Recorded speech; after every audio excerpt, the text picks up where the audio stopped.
inside.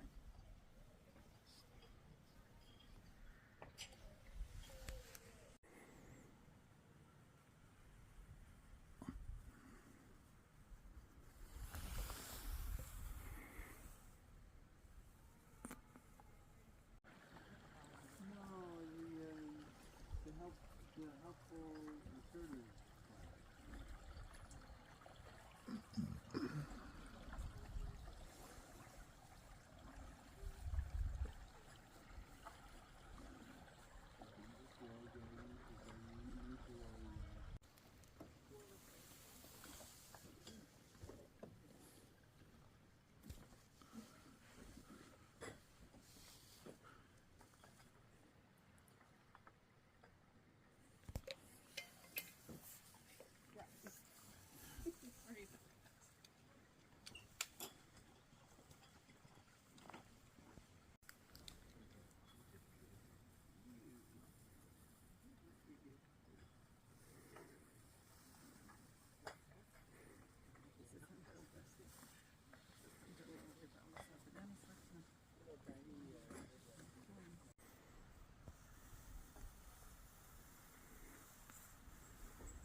I really don't know how to describe the feeling of being here because I know that I'm not capturing the actual size of these trees on camera, but they're insane. Here's a great example of what I'm talking about. This tree is probably, I don't know, across. It would probably be about 8-9 foot. But when I show it in here, in the camera, it really doesn't do it justice, especially when you do this. It's like, okay, that's a tree. But when you look at the, I guess the comparison of it, that tree is bigger than a normal tree. The one down there, this one, that tree is, I don't know, probably twice as wide as I am. That tree is about half the size of this tree. And the camera just really doesn't do it any justice. Pretty intense. It makes you feel really small. That's why they call this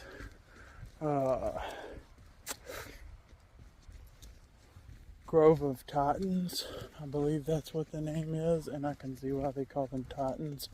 And this isn't actually the part that's called Grove of Titans. It's kind of branched off from it, but comparatively there's a lot of the same trees size wise. There's one extraordinarily large tree at the Grove of Titans, but it appears to me that it's multiple trees that formed one large tree at the base, which I've seen a lot here.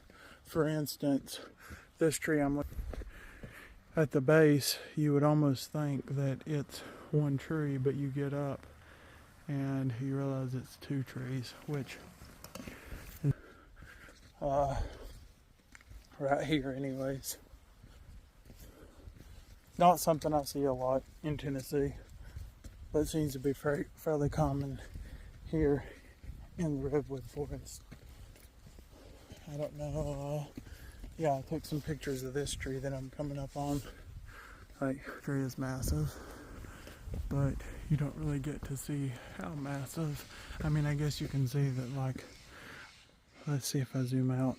No, that still doesn't give it. There's a tree around here somewhere that's basically got a huge hole in it. And I literally stood in the center and had plenty of room to move around. It could have almost been a teepee. That wasn't it. I was thinking it was that dead tree back there, but it's not. The cool thing is they have, I don't know, steps and like a platform you can walk on. Basically, I guess one thing, it makes it easier for people who have disabilities or whatever, but two, it keeps people from wandering off the path. From what I was reading, that was supposed to be the original plan, was to keep people on the path, and to keep people off of the ferns and stuff that grow below it, which, if that was the case, I don't understand why it's not a thing here. Like, but I did see some places that looked like tempting, I suppose, to wander off, which I imagine a lot of people do wander off of those, and they have signs right there saying not to wander off the path. Here's another one for perspective. Well, I'm not supposed to come to this because it's off the trail, but I don't really care. So this hole literally is big enough for probably 5 or 6 grown men to be in, but it doesn't look like it in the camera. And to where there is probably about a good 5-6 foot. Kind of crazy when you think about it. I seen it from down there and it kind of looked like it or something in the side of the tree, and I had to come up and see it. And this is actually, looks like 2 trees that grew together at a very minimum. You zoom up to the top right there. But also, I'm wondering if this was burnt out. If maybe one of the wildfires up here caused this or what.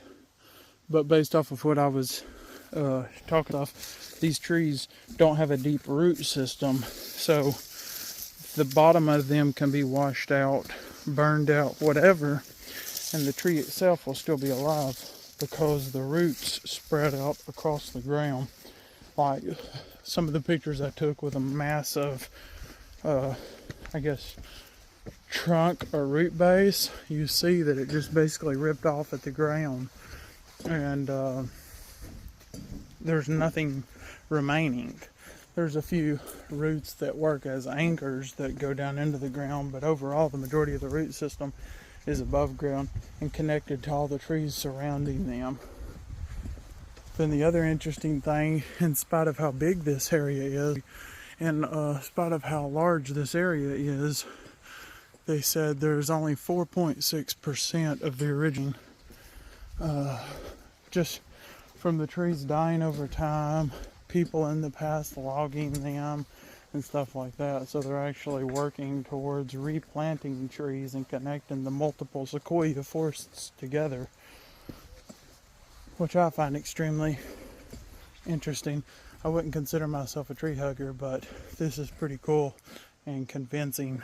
It makes you kind of like, maybe I should do my part. Maybe I should help with the carbon footprint and all that crap. But definitely interesting. Kind of makes you want to hug a tree. Just the immense size of these. Just overwhelming, especially like when I first got into the woods and I lost cell service. There's massive trees on either side of the road, and you don't know if you're going to hit them because they're so cool.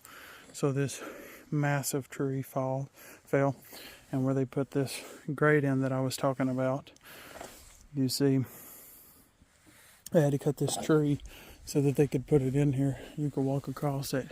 I don't know how to quantify how huge this tree is, because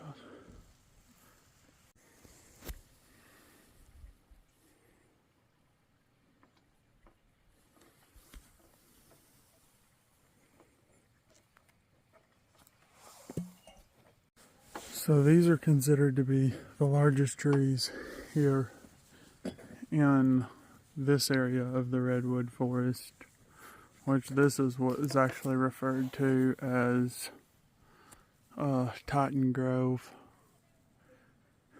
That tree over there, you don't get a real perspective on it. Well, I mean, look at the guy standing beside it. I think he's about average height, maybe about 5'8" or so, because I walked by him. And the comparison of how big it is, and it's even larger from the front. So I'll walk around. These are supposed to be the largest trees in this area. However, the largest tree, I believe, is called the General and is in Southern California. So you see how big that is. It's insane. Well, even this tree here, comparatively, it's not as big as that tree, but it's still rather massive. Which really, I don't understand why this tree isn't a part of it's Grove of the Titans. I'm not sure why this tree isn't considered to be part of it, because they have that area back in there. And you see, that's the Mill Creek Trail, and that takes you to a completely different trailhead. But I feel like this should be combined. I guess this is the way they had to run the trail, but still pretty cool nonetheless. I feel like that's the largest tree in the park, which is, well, this portion of the park. That tree is actually a cluster of trees from what I could see. Kind of hard to see at ground level, but I don't know, you can kind of see up in there that it's basically a cluster of trees. So this whole area should actually be called the Grove of the Titans, or whatever. Definitely crazy.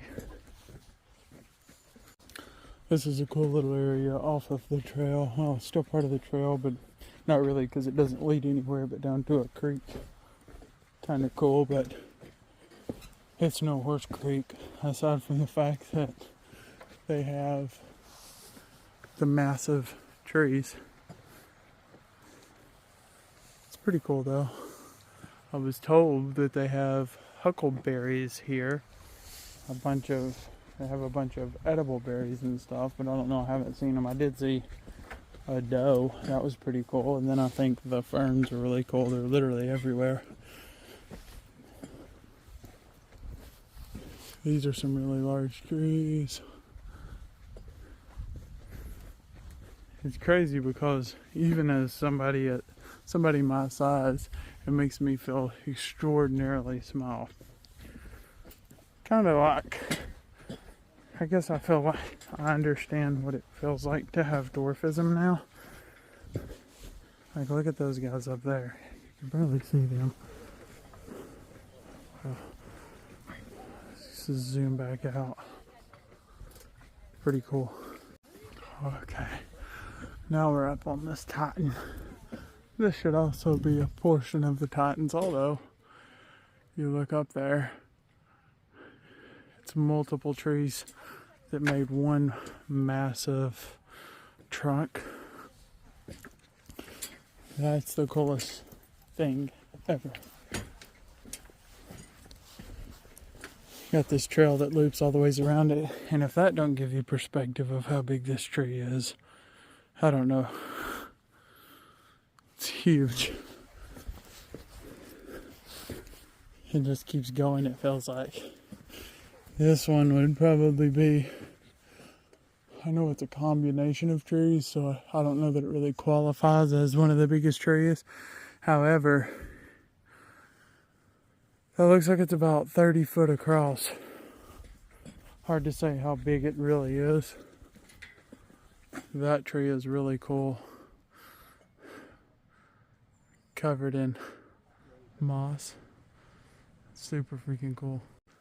What's really sad is I feel like this used to be an extremely massive tree, and if you look at it, it looks like the whole inside has been burnt out. It's hard to say what caused it. Now you have this shell, but it's massive. I don't think it's quite as big as the tree over here, but still, nonetheless, it looks like it was an individual tree, unlike that one.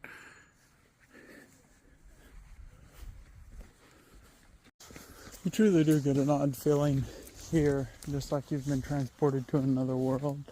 Like you look over and you see trees that are big as a car, or bigger than a car, and you're like, I'm in a whole nother world. Like this area here, it's almost like it was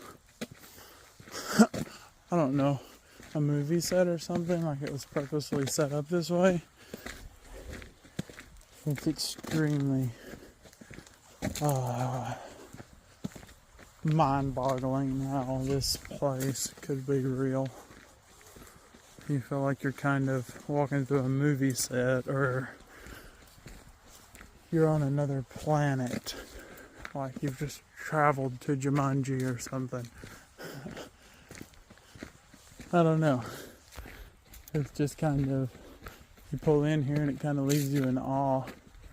Because you're like, this is real. Like you've seen pictures, but the pictures really don't even do it justice. This is kind of cool.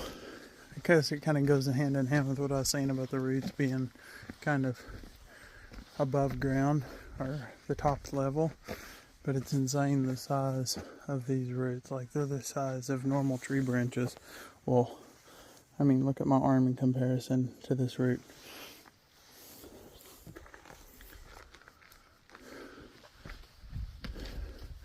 And that's not even one of the big trees. It's actually quite a small tree comparatively, but the root system is insane. And then this is a tree that literally looks like a wall all the ways down through here, but it's just a large tree that's fallen.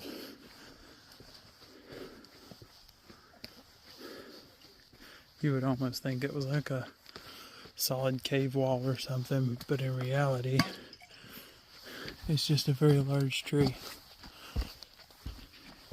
And it's about as tall as me. Like, as far as laying down, it's as tall as me. Super trippy. Oh, that's a big tree. That's a freaking huge tree. I would almost record the whole trip through here. However, I don't have that much storage on my phone. I've already been out here about 3-4 hours and haven't seen everything or even close. Here's a crazy thought I just had. What if you grew up in this area and you were used to seeing trees this big all the time, and then you went somewhere else like the Appalachian Mountains or something, and you were like, why are your trees so small? Everyone has small trees. And then everybody would think you were crazy, and you would name their trees maybe the pine needle dwarfs or something. Because these trees are freaking massive, and you would just think that that was the norm if you grew up here and wasn't taught otherwise. So, you know, before the age of internet and all that, like, you would just think trees of this size were normal.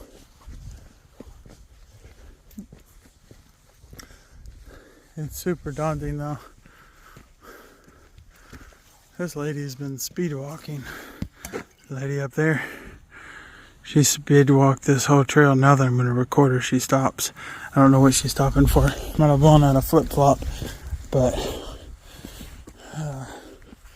she speed walked by me earlier, and I'm like, lady, if you're in a hurry, go for it. I'm sightseeing. I'm not exercising. I'm not in shape anymore. I'm not trying to get into a hurry. I want to enjoy this. Huh, she might live here though, and this is her exercise every day. Be cool to think about. She's probably one of those people who I was talking about. She got here before the age of internet, and she's like, everybody else's trees are small. I believe one of the other things that confuses me about being out here, all the men that are out here seem to be pissed off that they're here, and I've pretty much had a smile on my face the whole time. It's like it's a chore for them to come see this, and to me it's something I always wanted to see.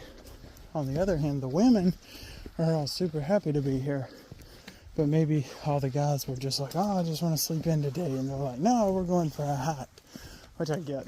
Like, well, I mean, I'm not too big on hiking if it's somewhere I live, so maybe they live here and their wives, girlfriends, or whatever are forcing them to go just so they can say they went for the day. Or maybe they didn't sleep good last night because it got cold. But, oh yeah, and they're in California, so you can't idle your vehicle, so that's fun. You just get to freeze all night. Can't run a generator, allegedly, without a permit. But in the parks, they have like certain hours of operation for your generator, so you just need a really good sleeping bag. And I don't like being cramped up in a sleeping bag. I'm not going to get me a sleeping bag and cramp myself up in it, so I just choose to sleep with my air conditioner running or my heater running. Okay, so this has been extremely fun, and I don't regret it one bit whatsoever. However, my conclusion is that it would be a lot more fun with a group, or even at least one extra person. Like, I felt like I would have went further up that trail specifically. Although, once you go up that trail, you split off towards another trail. I believe I showed it in one of the other videos. And that continues on down. And the only way to get back to this area where I parked at is either one, walk like, I don't know, 7-8 miles back down the trail, or let me get out of this person's way.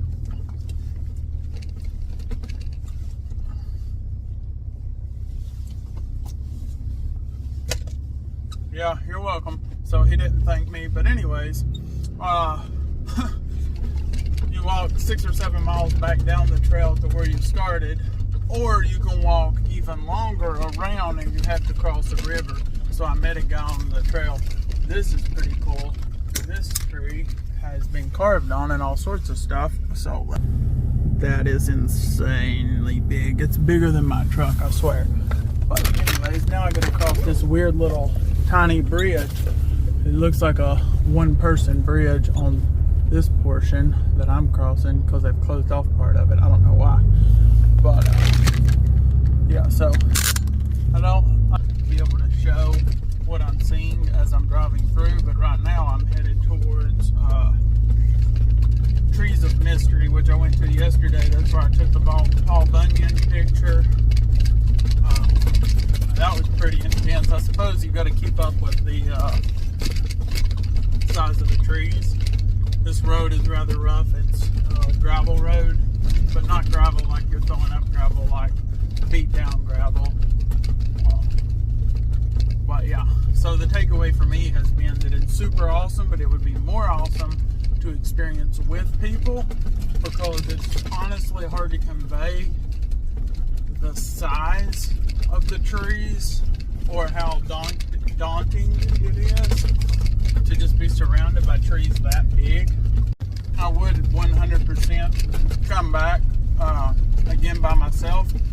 I will 100% come back, but the next time I come back, I would like to come back with a group, whether it's friends, family, whatever, it doesn't really matter, because it'd just be a cool experience to share with other people.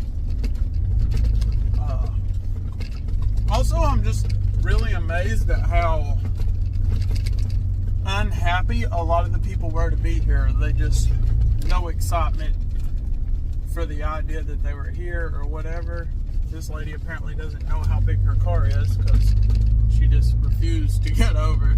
This road through here is a one-lane road, and then there's multiple pull-offs where you can pull your vehicle off the road, and the majority of people just decide, oh, I'm going to drive in the middle of the road and screw you. And I'm sorry, I drive a big truck, like you're going to move or I'm going to push you. It is what it is. Not to be a dick, but these pull-offs are not big enough for my truck to pull off. And if you're already not going to move, you're not going to try to avoid hitting me when I'm in the pull-off. So